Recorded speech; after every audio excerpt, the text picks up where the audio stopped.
Hello, everyone, and welcome to the third episode of the Make Way for Youth podcast. My name is Arendi, and I am joined by my co-hosts, Bertha and Vilda. We are youth panelists in the Make Way program. The Make Way program aims to break down barriers to SRHR by using an intersectional lens. We are joined alongside by our guest, Jethro Phiri. Okay, hi everyone. Thank you so much once more for the support that you're providing to this podcast. My name is Steven Jethro Phiri from the Zambia Federation of Disability Organizations, Zambia. Thank you. Thank you very much, Jethro, for coming again to share with us your expertise and knowledge on intersectionality. This is a build-up from our last conversation that we had, which we really enjoyed, by the way, and just to extend gratitude your way for letting us understand and unpack intersectionality. Building on that conversation, Jethro, and of course, we love to listen to you, so we had to have you back.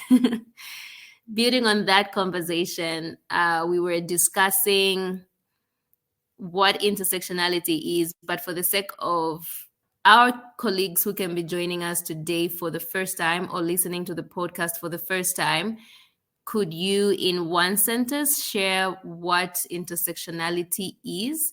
And then you also highlight some key challenges that you have faced implementing intersectionality in your work at Zambia Federation of Persons with Disabilities. Wow, thank you so much, Beth. I don't know, my one sentence is already done even before I talk about intersectionality. Sorry. Yeah. So maybe just a quick highlight. So intersectionality in basic terms would say this is basically a concept that helps us to understand how the different vulnerabilities or opportunities get to exist in one individual and influence or affect one's access to any maybe social amenities, health amenities, any other thing that individual may want to access. So how the different vulnerabilities and opportunities exist in this one individual.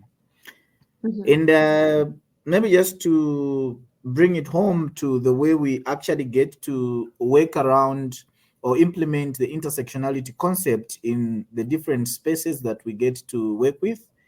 Remember, I said I come from the Zambia Federation of Disability Organizations, ZAFOD, and basically last time I think I highlighted that our mandate is to do a lot of capacity building for organizations of persons with disabilities, to do research, as well as to do advocacy as an institution. So when it comes to capacity building, this is one of the areas that we get to bring down to our organizations of persons with disabilities and also the youth safe spaces. Talking about the MECO project where we have youth safe spaces. So under the MECO project, having youth safe spaces which are both inclusive youth safe spaces and exclusive youth safe spaces. So for inclusive youth safe spaces, these are spaces where we get to have like any other person, people with disabilities, people without compounded vulnerabilities, people with compounded vulnerabilities, they get to meet together probably at a health facility. They get to interact and talk about a number of different issues. Whereas the exclusive safe spaces, we look at safe spaces for people with similar vulnerabilities. It might be people with compounded vulnerabilities. It might be, say, only maybe those that identify as with the same gender or same, sexual orientation. So those that are basically in a similar, who have similar vulnerabilities. And so these are spaces that probably have been in existence in some of the spaces even before the MECWE, program began. There are some facilities that had these they were called youth-friendly spaces, which are actually a structure in the government system. The youth-friendly spaces, you find them at the health facilities. So there they get to discuss issues around, maybe access to condoms. They can talk about condoms. They can talk about pregnancy. They can talk about STIs. They can talk about a number of, sexual productive sexual reproductive health issues. But then with the coming in of the MECWE project, we try now to shift the focus from just looking at the sexual reproductive health issues to now beginning to apply the intersectional lens. Now we are telling them, and we are trying to help them realize that you may all be in need, for example, of condoms, and the condoms may be provided, but others may not be able to access the condoms that are readily available. And so you may wonder, why are others not able to access these condoms?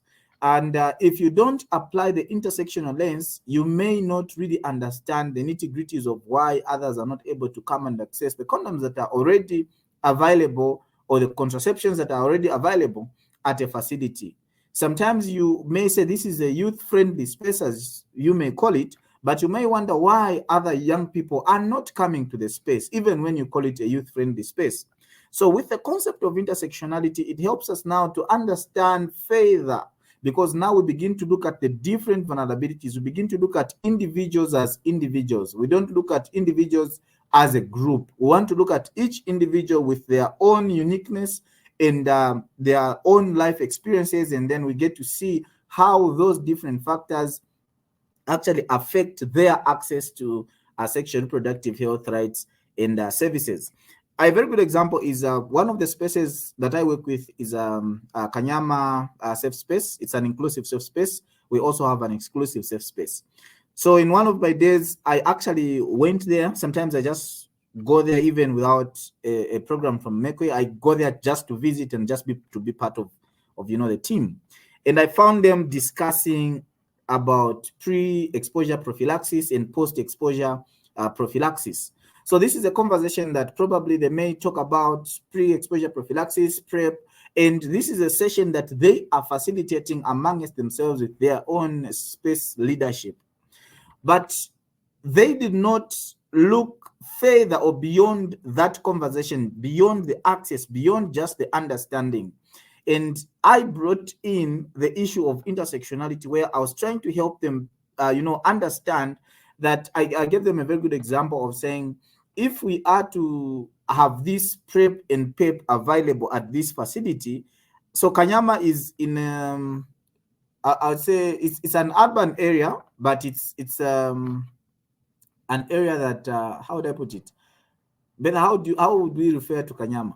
If I'm to refer to Kanyama?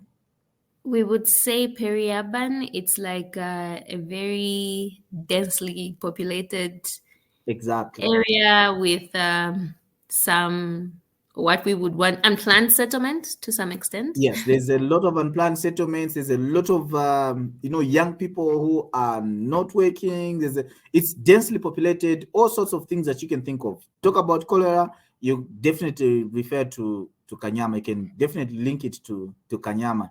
So I said that if these, PrEP and PEP are being provided for at Kanyama Level 1 Hospital, and then I gave an example of you having, for example, there's an individual who is young, a girl, and she's not educated. She lives there in Kanyama, and she has a disability. She is a double orphan, and she actually lives with HIV. Then there is another individual who probably is a son to the member of parliament, the area member of parliament for the same constituency. Maybe we may talk about the son, the child being a son, meaning male, and then this child is educated, both parents are alive, and then if both are to access PrEP, who is likely to access this PrEP at a very fast rate? So at first response, some individuals actually responded and said someone from Kanyama, because this one is already within Kanyama, they can actually access this product early. But after explaining exactly in detail how the different vulnerabilities can exist and how the different opportunities can also exist and influence access, young people were able to appreciate how one who is a son to a member of parliament can actually have proper access or quick access to the PrEP and PEP, which they were just discussing or talking about, but not necessarily going in detail to understand how, certain factors can actually influence the access to this, PrEP and PEP. I also brought in the issue of culture, for example. We are coming from societies where our attitudes are shaped by our culture. And so there are certain things that we do because we found our parents doing them. There are certain things that we don't do because we never found our parents doing them. And we also belong to churches, for example. We call Zambia is a Christian nation, for example. Yes, despite having Muslims and other religions, but largely we say we are Christians as Zambia. So we belong to certain churches. So I also wanted to bring in, or I brought in, how religion can actually influence access to PrEP and PEP. For example, there are some churches in Zambia that actually prohibit their members from accessing contraception. They stop them from accessing contraception. So already I made them understand how religion, how culture, where we're coming from, how our own parents, how, our locality, the type of people that we mingle with, the levels of, knowledge can actually hinder one from accessing, the PrEP and PEP that the young people were already talking about. So these are spaces where young people sometimes already have what to talk about. They have leaders that talk about a number of issues. There are a number of, for example, NGOs that can get to these spaces and teach them about these issues. But the aspect of intersectionality is the uniqueness that the MECWE project brings into play, because these other institutions do not talk about the intersectionality aspect. And the young people, I should mention that we are really able to appreciate the beauty of intersectionality. Yeah, thank you so much, Jethro, for the wonderful elaboration as a follow-up for the meeting that we had last time. So I just picked up a number of things and how you are talking about intersectionality now from the concept of Zambia and with the specific group that you work with, being youth with compounding vulnerabilities, but maybe specifically to youth with disabilities. And as you are talking, you talked about having the inclusive and exclusive safe spaces, which was something that I really picked up and I really loved. And as much as this is happening also, we talked about culture and the different vulnerability. And another thing that I was seeing was the aspect of the privilege and power. When you talked about Kanyama, I hope I'm pronouncing it well. So I wanted to ask you, from your perspective, maybe from these safe spaces or overall the work that you've been doing, could you kindly share success stories that you have in line with the intersectionality? Okay, thank you so much for that question, Vida. Truly, I should mention that MECWE has brought change, and especially the concept of intersectionality that young people have gotten to understand. Just a quick highlight that ZAFOD is a collaborating partner under Cheshire Home Society of Zambia, who is actually part of CCG here in Zambia. So you realize that amongst the many works that we do, I mentioned that we also do research. And with support from Cheshire, there was actually a youth-led research that was done to understand access to sexual reproductive, the challenges or barriers to access to sexual reproductive healthy rights and services. So talking about success stories, one will mention about young people first and foremost themselves being able to participate in a research that actually brings out the issues in an intersectional manner. So these are young people who get to question, interrogate, ask questions, ask participants in the research to bring out issues that are of an intersectional manner. Already that helps us to see that really young people are understanding the concept. All right. Jethro, a definitely lovely insight. We are off. Recently, my colleague Vilda and I attended the Reproductive Health Network conference, and one of the things that we presented were the two MICWE tools, the ICSC, Intersectional Community Scorecard, which is a social accountability tool that is intersectionalized to enable marginalized youth to voice their assessment of sexual reproductive health and rights related services in their community. And the ISJA, the Intersectional Judge Act tool, which is a tool used for identifying and naming specific religious and cultural barriers. So I don't know if you have any experience with these particular tools or any other tools you have in your arsenal for the purpose of integrating intersectionality. Well, thank you so much, Warindi, for that very important question. Really, when we want to see the fruitfulness of what we are doing, I think it should take a certain structure, and there should really be some tools that we should be using. I like the fact that you bring in the issue of the intersectional C Judge and Act 2. You bring in the aspect of intersectional community scorecard, and also I'll add the intersectional policy-based analysis. So first and foremost, as ZAFOD, at national level, we are an advocacy institution. We do advocacy. Remember the three things: capacity building, advocacy, and research. Those are the major three things that we do at national level. And so when it comes to advocacy, for us to do advocacy, remember, we do research that informs our advocacy. So as part of research that we do, we look at, we also analyze policy. We also get to check policy. I should mention that before the MECWE program, we used to analyze policy generally. Like we would take maybe one lens. Is this policy disability inclusive? We just want to look at it like that. Is this policy disability inclusive? Is this policy, for example, including women? And we would basically focus and look at it like that, and sometimes actually get to hire consultants to do analysis of these policies.